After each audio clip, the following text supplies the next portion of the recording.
Hai ekoturis Sembari, ketemu lagi dengan saya Rahmi Fajar hari ini. Saya host Anda untuk hari ini. Hari ini saya berduduk bersama Mbak Dayuwit. Mbak Dayuwit adalah Finance and Administrator juga lead untuk Puspa di Bali. Kenapa sih ekoturism Bali sekarang ngobrol dengan Mbak Dayuwit yang sebenarnya kita udah lama ya, hampir 10 tahun ya kenalan dengan program-program Puspa di Bali melalui BIDO, Business Export Development Organization, dan juga company saya sebelumnya. So, Mbak Dayu, terima kasih ya untuk hari ini kita bisa ngobrol bareng karena Puspa di Bali ada program terbaru.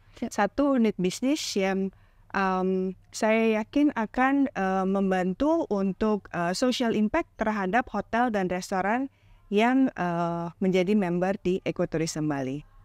Nah, Mbak Dayu, program apa sih yang terbaru dari Puspa di Bali? Teman Kopi ya namanya? Ya, kita akan memperkenalkan program terbaru kami yaitu Teman Kopi. Teman Kopi itu sebuah brand atau yang mau kita bangun adalah unit bisnis untuk Puspa di Bali, kebersinambungannya program-program Puspa di Bali. Nah, Teman Kopi itu sebenarnya sebuah singkatan yaitu The Empowering and Amazing Network of Kopi gitu. Jadi kita berharap dari kopi ini, dari Teman Kopi ini kita bisa memberikan dampak yang lebih luas terhadap rekan-rekan disabilitas, terutama memikirkan keberlanjutan mereka itu secara general. Nah, sebelum kita ke Teman Kopi, mungkin singkat cerita tentang Puspadi itu apa sih? Dan sudah berapa lama berdirinya? Siapa yang benefit dari Puspadi? Kalau Puspa di Bali itu berdiri sejak tahun 1999. Itu didirikan oleh Bapak Ineng Alatre. Beliau adalah penyandang disabilitas juga, yaitu luka bakar. Jadi tangan kiri beliau kena pertomak dulu dan terbakar sehingga menempel begitu. Nah, dari sana beliau memiliki kepedulian terhadap rekan-rekan disabilitas di Bali gitu. Jadi didirikanlah Puspa di Bali. Dulu namanya Yakum Bali. Belum berbadan hukum, dulu masih sebuah komunitas. Kemudian tahun 2012 itu berdiri berbadan hukum namanya Puspa di Bali. Puspa di Bali itu singkatan dari Pusat Pemberdayaan Penyandang Disabilitas Indonesia Bali. Fokus kerja kami adalah pemberdayaan penyandang disabilitas fisik. Nah, di sini kami punya program, punya visi dan misi dulu. Itu visi misi kami adalah bagaimana rekan-rekan disabilitas ini memiliki kesetaraan terhadap dengan rekan-rekan non disabilitas di masyarakat gitu. Dan untuk kegiatan yang ada di Puspa di Bali itu kami memiliki program yang pertama itu adalah pendataan dan rehabilitasi. Kemudian program kedua itu adalah outreach, dan program ketiga itu PNO, Prosthesis and Orthosis. Yang program keempat itu adalah wheelchair. Kemudian program kelima adalah advokasi dan inovasi. PNO itu adalah yang membuat kaki palsu dan juga agar membantu teman-teman disabel ya. Bisa. Kalau program pendataan itu kami melakukan pendataan di seluruh kabupaten di Provinsi Bali, kabupaten kota di Provinsi Bali, dan NTB dan NTT, Indonesia Timur. Iya, Indonesia Timur, untuk mendata rekan-rekan disabilitas fisik. Jadi yang sudah terdata tersebut kami registrasi sebagai kliennya Puspadi. Nah, rata-rata per tahun itu kami menemukan 600 penyandang disabilitas baru yang terregistrasi dan mendapat pelayanan di Puspa di Bali. Dan total dari tahun 99 sampai sekarang udah berapa yang benefit dari Puspadi? Itu ada 8.034 kalau nggak salah per Juni ini. Itu penyandang disabilitas fisik semua, karena fokus kerja kami di penyandang disabilitas fisik. Dan Mbak Dayu hafal sampai berapa total, karena mereka didampingi dari pas awal sampai seumur hidup ya, seumur hidup penyandang disabilitas itu. Jadi ketika penyandang disabilitas sudah terregistrasi sebagai kliennya Puspa di Bali, itu akan kami monitoring dan evaluasi setiap tahunnya. Jadi mereka akan kita lihat kebutuhan selanjutnya. Misalnya nih, alat bantunya masih layak dipakai apa enggak? Kalau enggak, kami sarankan untuk diganti. Kemudian secara sosial ekonomi bagaimana? Ada pekerjaan enggak? Kemudian kalau belum, pekerjaan apa yang cocok untuk mereka, kita arahkan ke sana. Dan ini di poin nanti yang kita akan bahas ya kan, capacity building untuk teman-teman yang ternaungi di dalam Puspadi. Iya. Kemudian dari segi keluarga gitu, sosial ekonomi sosialnya, keluarganya misalnya mereka sudah berkeluarga nggak, kemudian anaknya sudah bersekolah nggak, atau kalau mereka dalam usia sekolah, penyandang disabilitasnya itu bersekolah nggak, di mana mereka sekolah gitu. Kalau untuk Puspa di Bali sih mendorong untuk rekan-rekan disabilitas itu untuk bersekolah di sekolah umum ya, supaya kenapa? Karena mereka bisa bersosialisasi, merasakan hal yang sama, kemudian kesetaraannya itu ada gitu. Nah, kemudian untuk di PNO itu kami memproduksi rata-rata 600 produk, 550 sampai 600 produk setiap tahun. Nah, kemudian kalau di kursi roda, kami memproduksi 100 kursi roda dan semua didistribusikan di tahun berjalan. Itu kalau program advokasi, Puspa di Bali mendorong NGO Difabel People organisasi untuk berani menyuarakan hak-hak penyandang disabilitas. Kami memotori mereka untuk berdiskusi melalui FGD, seminar, workshop itu untuk menyusun rancangan peraturan daerah Provinsi Bali. Itu dari tahun 2014 dan 2015 Ranperda Provinsi Bali tentang perlindungan dan pemenuhan hak penyandang disabilitas itu sudah kami serahkan ke pemerintah, kemudian sudah ditandatangani, sudah di-approve. Itu tentang perlindungan dan pemenuhan hak penyandang disabilitas dan bagaimana tentang pekerjaannya, tentang sosialnya, aksesibilitasnya, kesehatannya, semua masuk di sana. Setelah itu kami maraton menyelesaikan rancangan peraturan kabupaten kota di Bali, dan tahun 2022 ini sudah selesai terakhir di di Kota Denpasar. Jadi semua di 9 kabupaten kota di Bali itu sudah punya peraturan daerah tentang perlindungan dan pemenuhan hak penyandang disabilitas. Nah, kalau untuk tahun 2023 ini kami sedang membuat peraturan daerah tentang peraturan gubernur tentang alat bantu adaptif dan jaminan kesehatan khusus bagi penyandang disabilitas. Baru tahun ini dan 30 Agustus itu sudah diserahkan ke Dinas Gubernur melalui Dinas Kesehatan Provinsi Bali gitu. Draftnya sudah kami serahkan. Itu kami bekerja setahun bersama organisasi penyandang disabilitas di Bali sama aktivis-aktivis penyandang disabilitas. Banyak sekali ya peran dari Puspadi untuk komunitas difabel yang ada di Bali dan juga di Indonesia Timur. Nah, kalau misalkan yang terbaru ini program atau unit bisnis ini Teman Kopi, bisa diceritakan lebih lanjut awal mulanya dan apa sih sekarang misi dari Teman Kopi yang mau dijalankan? Teman Kopi sebenarnya ide munculnya karena kami memikirkan keberlanjutan organisasi, program-program organisasi. Jadi selama ini kami kan bergantung pada donor ya. Jadi operasional kegiatan program-program itu bergantung pada donor. Kadang-kadang misi dan visinya donor itu belum nyambung sama misi dan visinya Puspa di Bali, sehingga dana tidak keluar, program tidak jalan gitu misalnya ya. Nah, di sana kami kan Puspa di Bali juga punya sesuatu yang secara internalnya Puspadi harus dijalanin gitu. Karena kami sudah bekerja dengan bekerja dengan penyandang disabilitas sejak lama. Kami memikirkan penyandang disabilitas tidak hanya hari ini, tapi besok juga keluarganya, anaknya bagaimana. Setiap tahun ada 600 PO, 100 wheelchair, itu kan harus diproduksi terus. Harus kita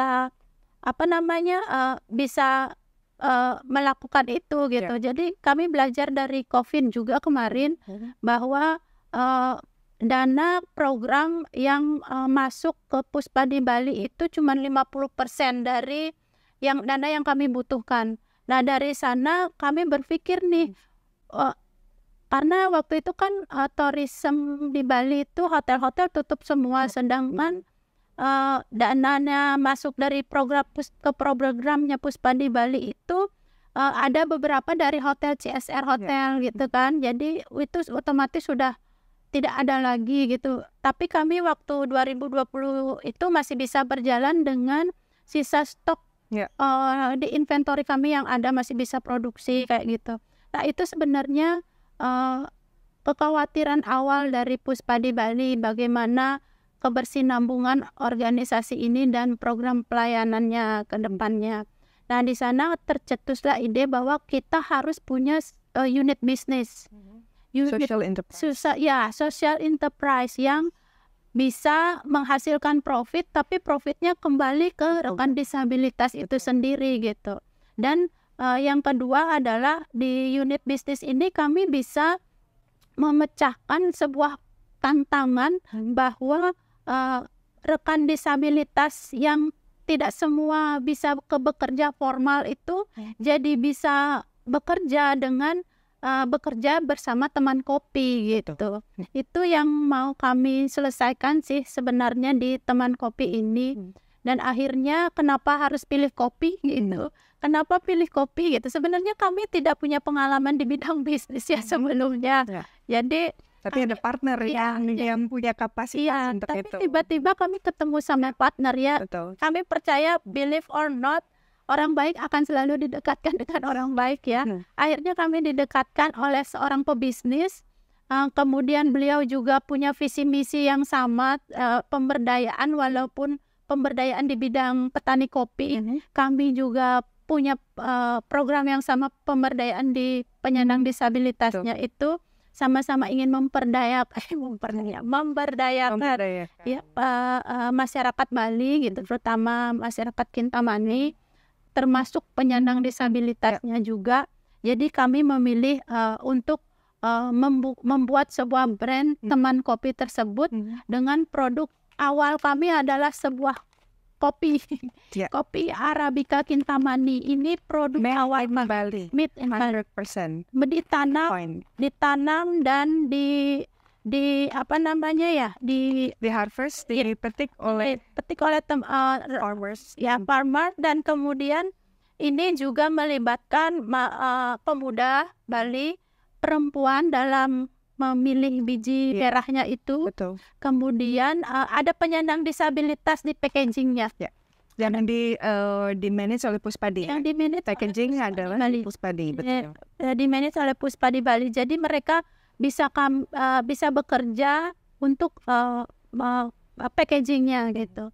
Nah, kedepannya tentu tidak hanya kopi ya. Jadi program teman kopi itu tidak hanya di produk kopi, tapi lebih ke programnya, yaitu pemberdayaan rekan-rekan disabilitas. Bagaimana nanti ke depannya kami bisa menyelesaikan masalah tersebut, setidaknya mengurangi. Betul.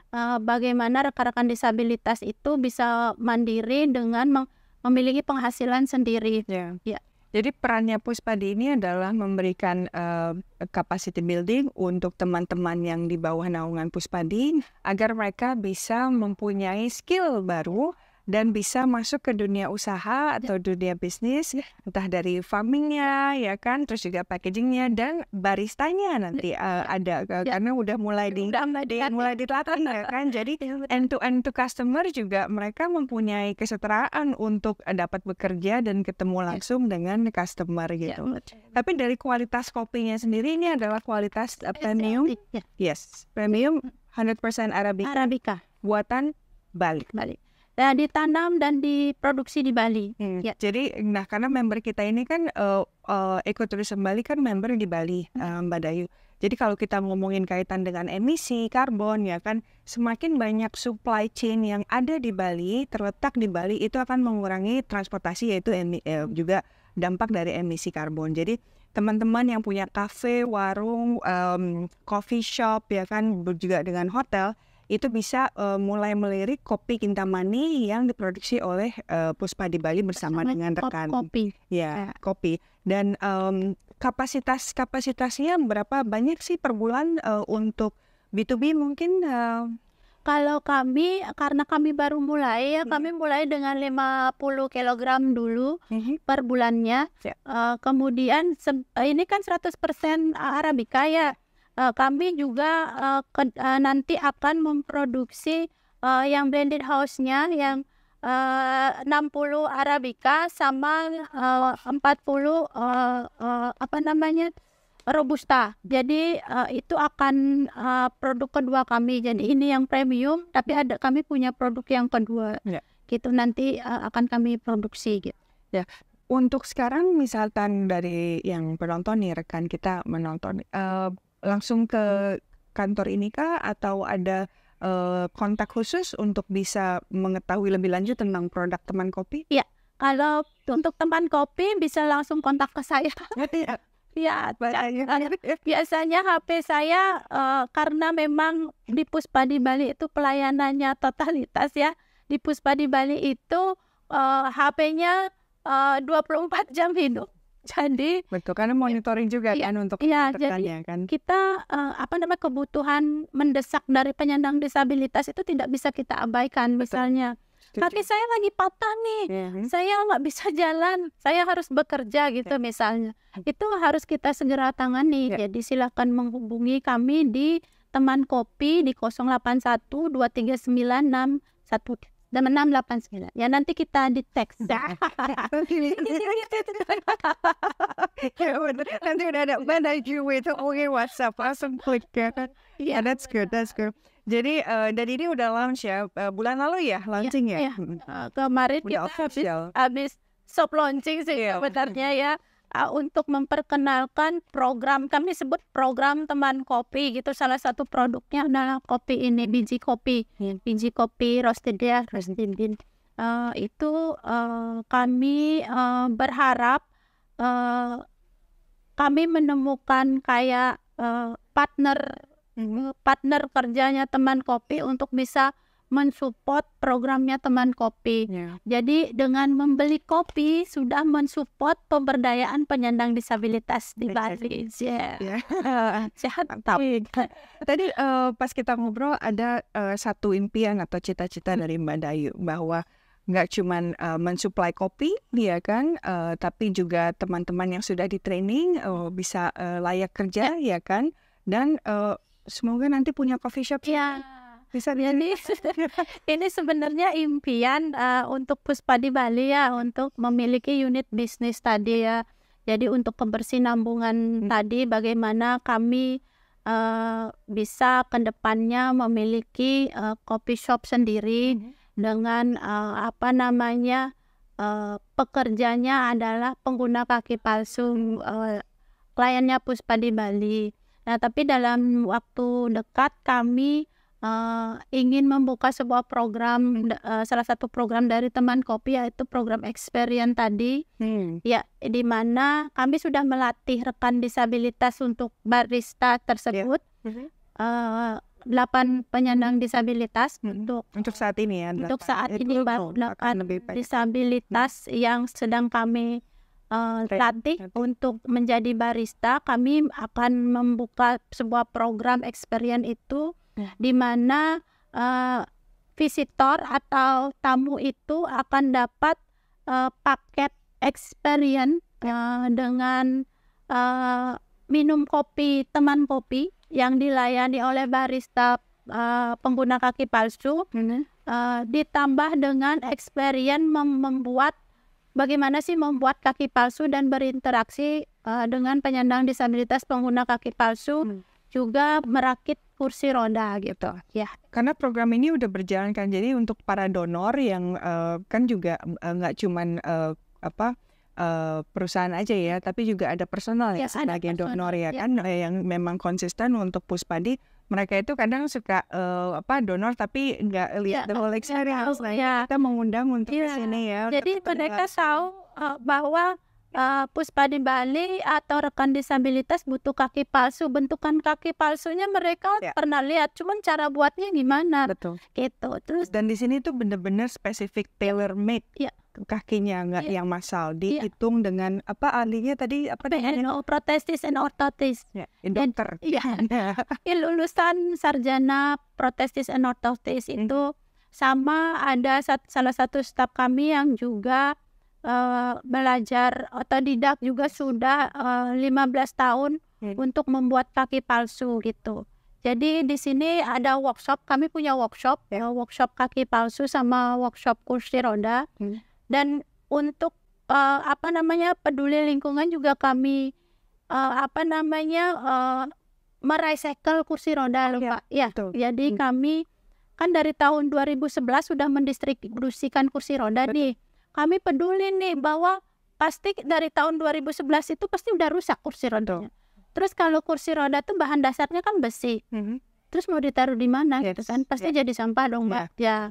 Jadi sepengalaman kami melakukan evaluasi dan monitoring di kampung-kampung itu untuk pengguna alat bantu, kursi roda yang rusak itu bisa ditaruh di hutan. Kami bisa temukan kursi roda itu di hutan. Kemudian ada di halaman belakang penyandang disabilitas itu. Jadi itu kita tarik. Yang rusak itu rangka-rangkanya itu kita tarik. Kemudian kita recycle. Jadi dari 75 kursi roda rusak nih yang kita tarik dari masyarakat, itu kita akan recycle jadi 45 kursi roda baru. Dan kita distribusikan kembali. Dan sisanya apakah sudah zero waste atau masih ada waste yang masih? Masih ada waste-nya sedikit, tapi bisa kita gunakan misalnya untuk reparasi. Jadi spare part jadi ya? Ya, spare part. Jadi spare part untuk rekan-rekan yang pakai kursi roda itu kalau ada kerusakan itu kita, karena kita pun juga punya program reparasi kursi roda. Mantap. Kalau udah mengurangi sampah yang balik ke land atau ke ocean, kita patuhi buat karena Puspa di Bali juga selalu memikirkan inilah Mbak, ya nggak hanya hari ini kan. Betul.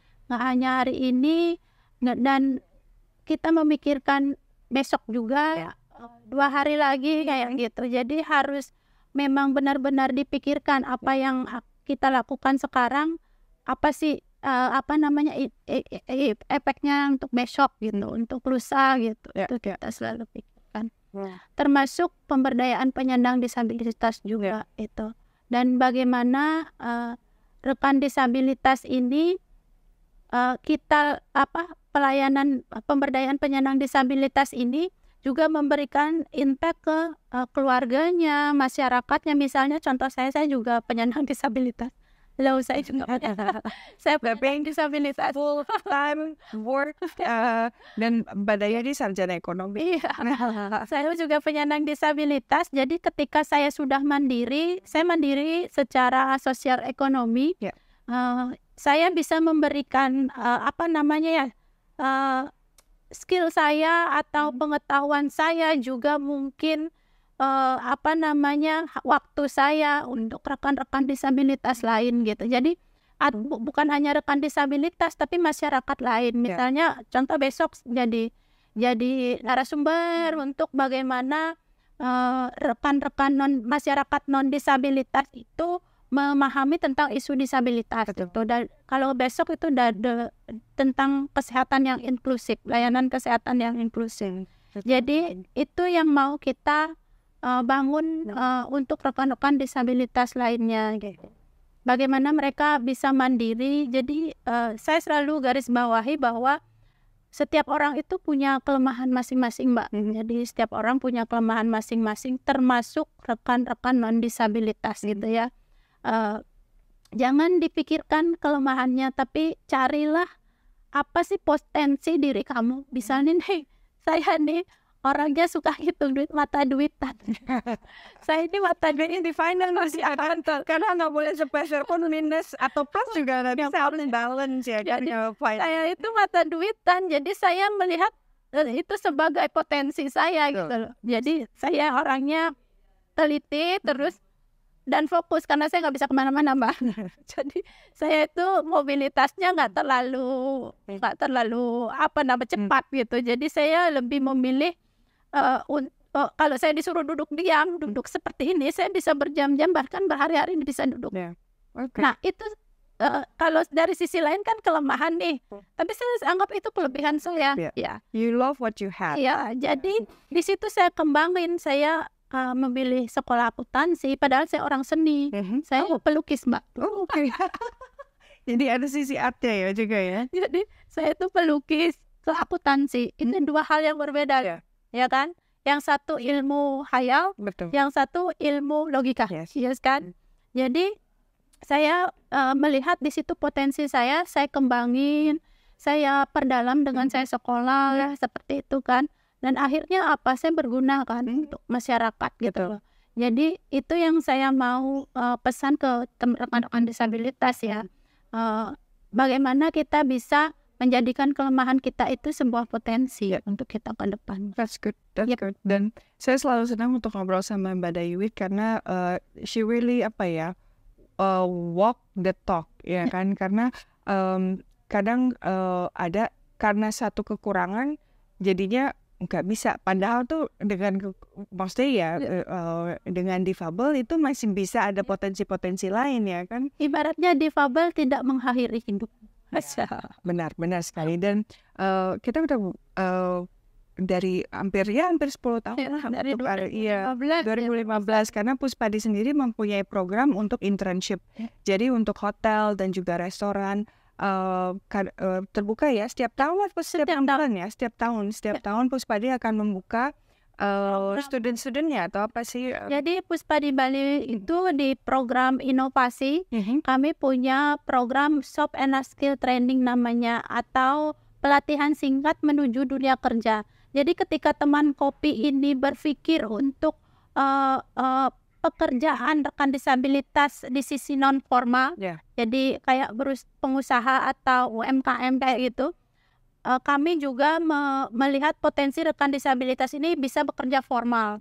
Jadi di dua sisi, setiap orang itu punya potensi mereka masing-masing, termasuk teman-teman disabilitas. Bukan karena mereka disabilitas lalu mereka harus bekerja sebagai UMKM atau bekerja non formal gitu.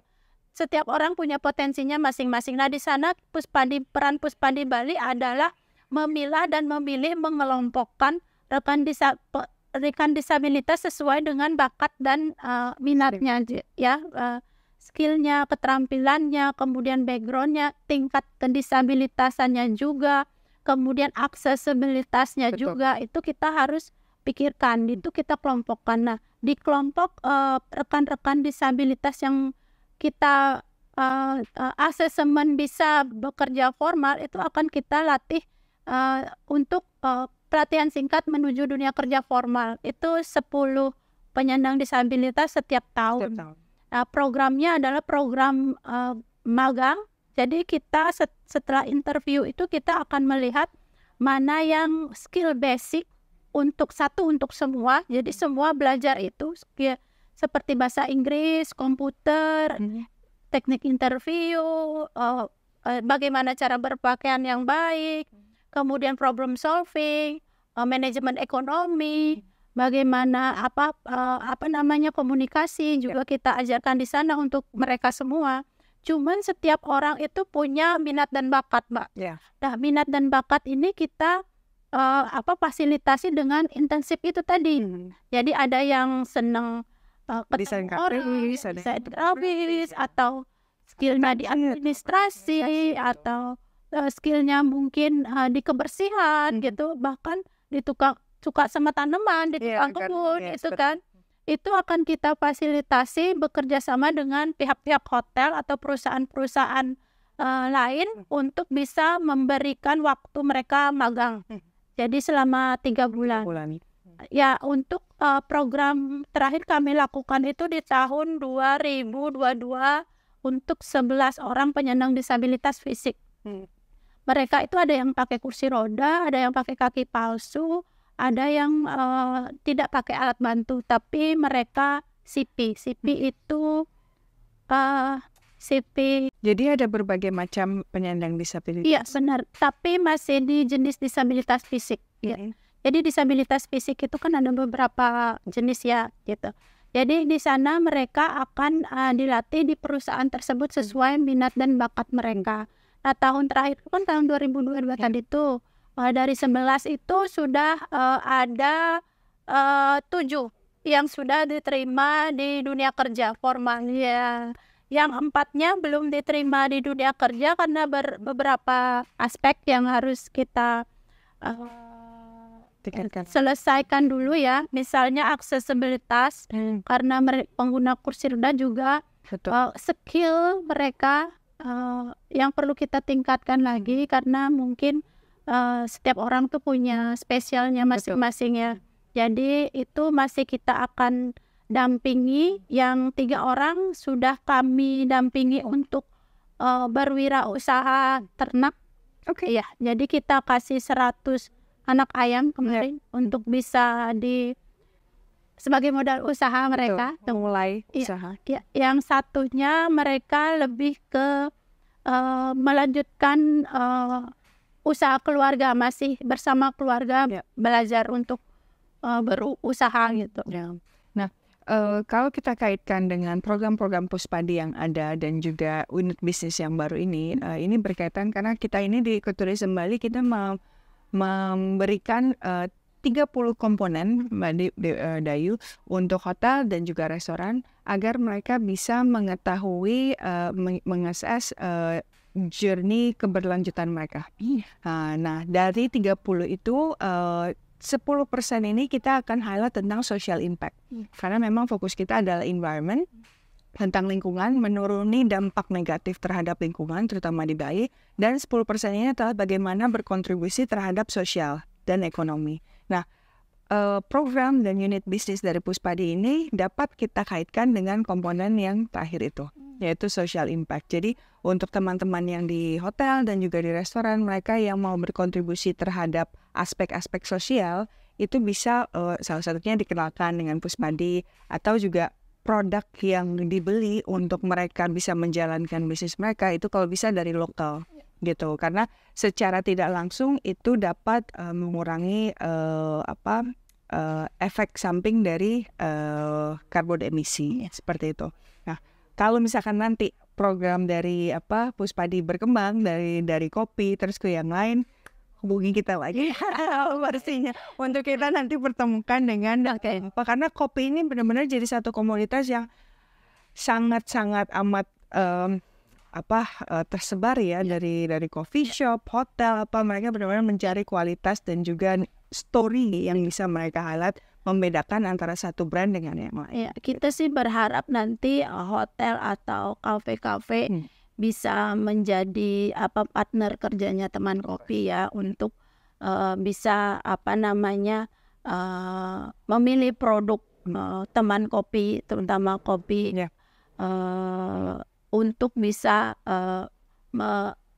masuk ke ranah bisnis mereka gitu, sehingga tidak hanya menjual kopi mereka gitu, jadi tidak hanya menyuguhkan kopi, tapi ada story di balik kopi yang disuguhkan tersebut, yaitu pemberdayaan penyandang disabilitas dan kebersinambungan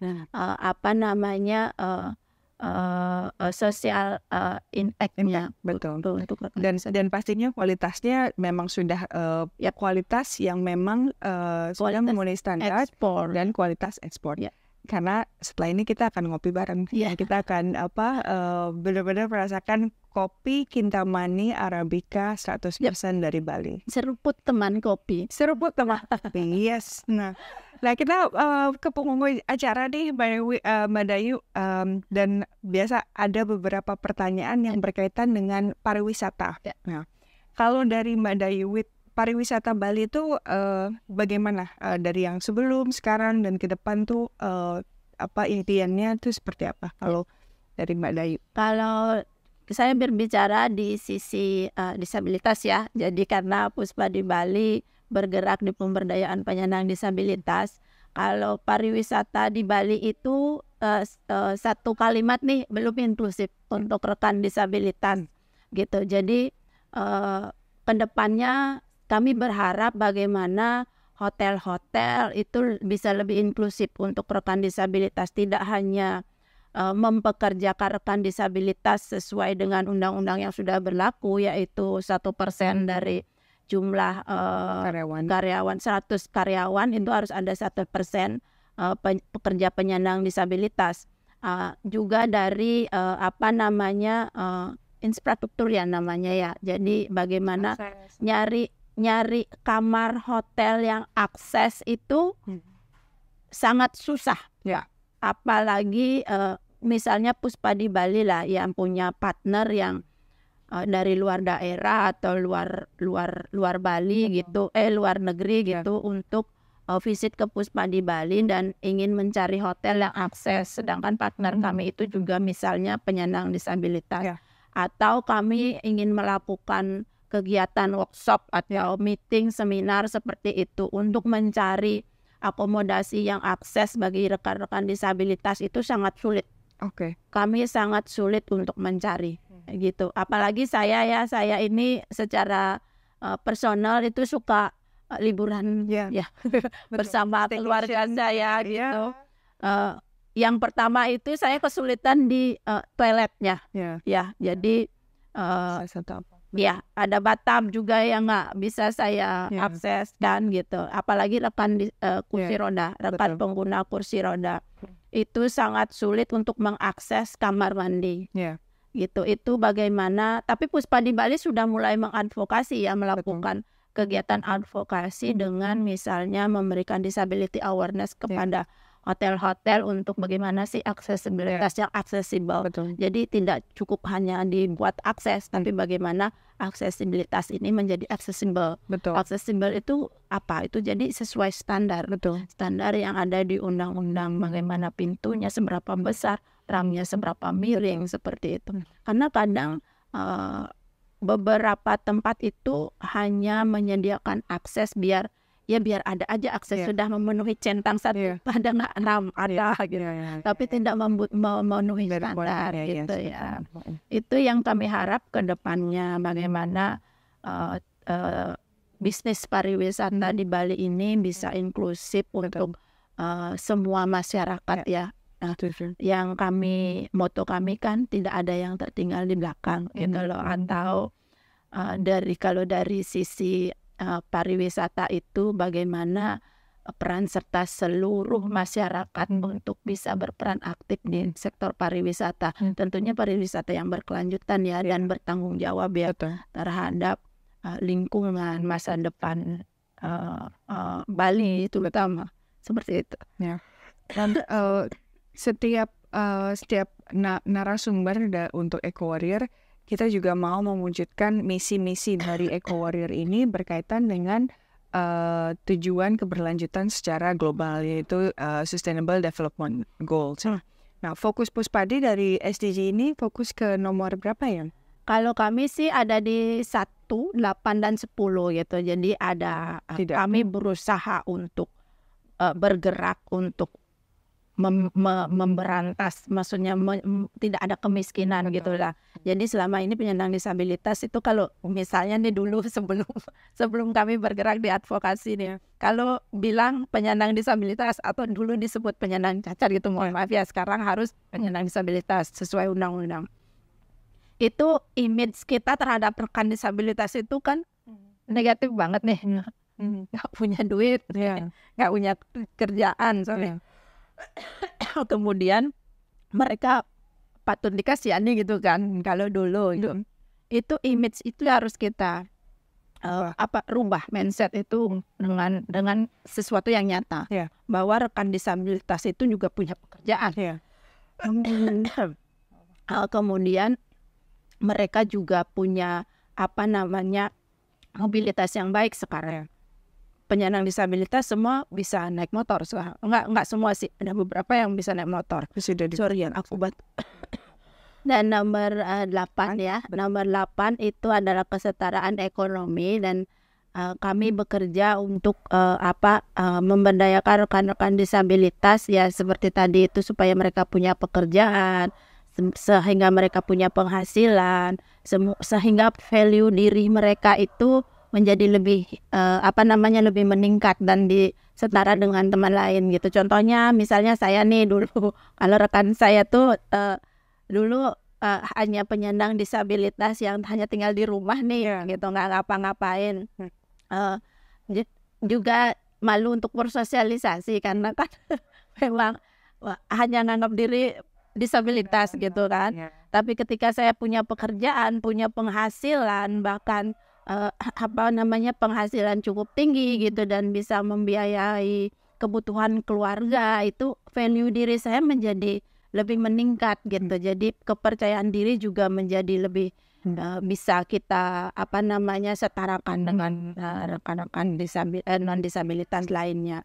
Nah, yang kemudian poin yang ke-10 itu adalah menghilangkan kesenjangan ya. Betul. Jadi selama ini kan rekan disabilitas itu dianggap sosok yang termarginalkan gitu kan ya.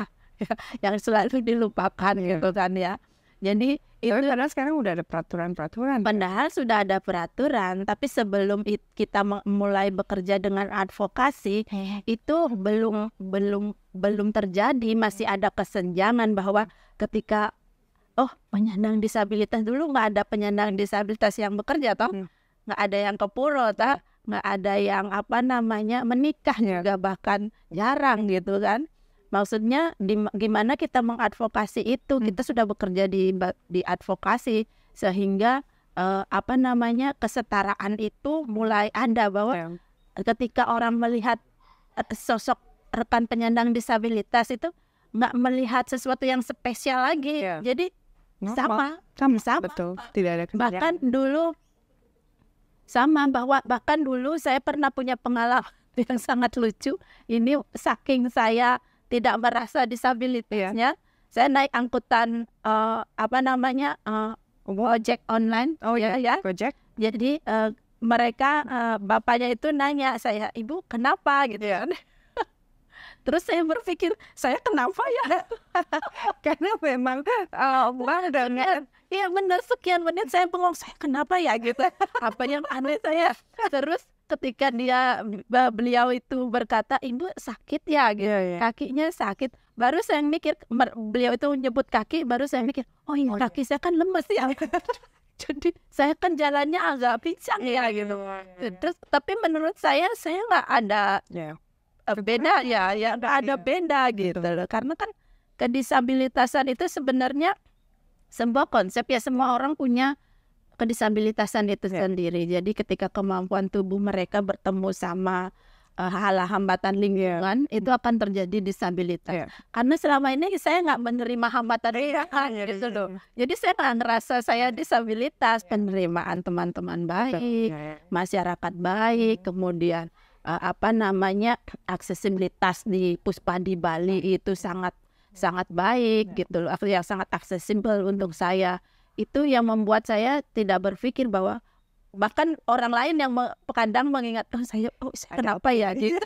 Tapi itu pasti ada momen di mana saya nggak kenapa sekian detik tuh saya kenapa ya gitu loh. Ibu kenapa gitu.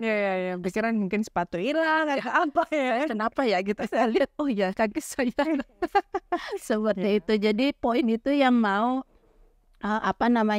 Puspadi Bali mulai normalisasi bahwa tidak ada yang termarginalisasi. Iya, benar seperti itu. Dan jangan berpikir bahwa kedisabilitasan kita spesial karena disabilitas kita. Bukan. Kita spesial karena kemampuan kita, karena kemampuan kita gitu. Misalnya nih ada yang bilang, Bu Dayu hebat ya gitu misalnya, karena disabilitas sudah menjadi bisa bekerja dan mandiri, itu good gitu ya. Tapi ketika kita bilang ini tolong diutamakan ya karena dia disabilitas, saya tidak setuju. Benar-benar setuju karena itu malah mempoinkan bahwa kekurangannya ya kan. Kalau misalnya kita normal, kita setara ya kan, reduce kesenjangan itu yang menjadi poin penting bahwa kita able gitu. Iya, benar.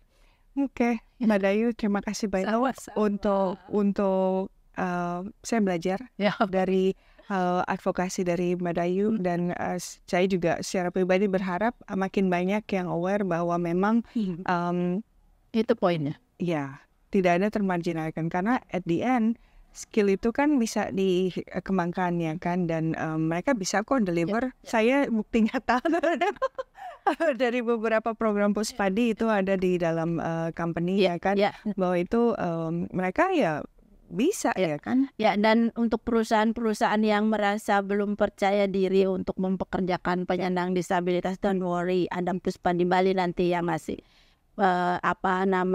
isu pelatihan tentang isu-isu disabilitas. Jadi perusahaan jadi lebih mengerti tentang isu-isu disabilitas. Dan akan dibantu dengan Puspadi untuk shaping lagi ya. Sharing session gitu ya, Sharing, jadi yes, sharing betul. ilmu, sharing Betul. pengetahuan, gitu. Tidak bermaksud mengajari ya. Jadi kita mau sharing, jadi Karena pengalamannya udah ditimbal lebih dulu, jadi sharing bahwa ada hal yang possible gitu. iya, untuk benar. dilakukan. Oke, terima kasih banyak Mbak Dayu. Any last word short dan untuk teman-teman? Ya, mungkin saya tutup dengan poin saya yang tadi ya, bahwa jangan pernah terfokus kepada pendisabilitasan atau kekurangan kita, tapi fokuslah kepada apa yang potensi yang kita miliki dan kembangkan itu. Dan kami berharap bisnis pariwisata di Bali menjadi inklusif untuk rekan-rekan disabilitas dan untuk Semuanya. termasuk. Enggak cuma sama teman. Yep. Itu poin yang pertama itu juga buat kita ya kan. Kadang kita juga perlu diingetin itu. Benar-benar. Yes, good. Sama-sama. Yes. Terima kasih Mbak Dayu. Terima Ya kan? kasih. Teman-teman Ekoturism Bali, terima kasih untuk menyaksikan episode kita kali ini dengan Mbak Dayu dari Puspadi. Dan pesan penting adalah udah ada nih teman kopi, kopi Kintamani 100% Arabica ya kan, dan bisa kontak Mbak Dayu untuk explore Di sini nih. explore tentang teman kopi untuk supply ke hotel dan juga restoran. Terima kasih. Baik. Terima kasih Mbak Dayu Terima kasih, Pak. untuk waktunya dan kita ketemu di podcast lainnya. Makasih. Terima kasih. Bye.